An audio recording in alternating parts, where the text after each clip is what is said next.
আন্তর্জাতিক শ্রমিক দিবস উপলক্ষে আগামী ১ মে শ্রমিক সমাবেশ করবে বিএনপি। নয়াপল্টনে দলের কেন্দ্রীয় কার্যালয়ের সামনে এই সমাবেশ অনুষ্ঠিত হবে বলে জানিয়েছে বিএনপি। মঙ্গলবার বিকেলে গুলশানে দলের চেয়ারপারসনের কার্যালয়ে যৌথ সভা শেষে সংবাদ সম্মেলনে একথা জানান বিএনপির স্থায়ী কমিটির সদস্য নজরুল ইসলাম খান। সমাবেশে দলটির ভারপ্রাপ্ত চেয়ারম্যান তারেক রহমান প্রধান অতিথি হিসেবে ভার্চুয়ালি বক্তব্য রাখবেন বলেও জানান তিনি।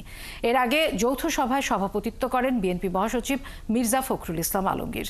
বৈঠকে অংশ নেন দলের মহানগর সহ বিভিন্ন অঙ্গ সহযোগী সংগঠনের নেতারা।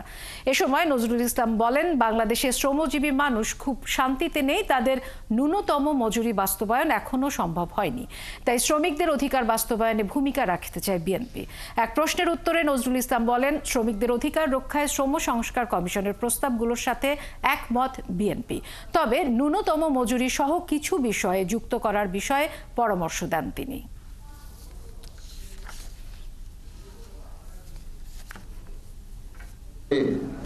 দিন মহান মে দিবস, এই দিবসটি আমরা যথাযথভাবে পালন করতে পারব।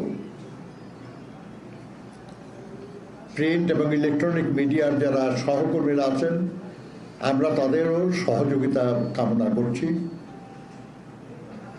আমরা আশা করব যে আপনাদের মাধ্যমে আমাদের এই অনুষ্ঠান শুধু বাংলাদেশ না, বিশ্ববাসীর কাছে পৌঁছে যাবে। আমরা আপনাদের সহযোগিতা চাই।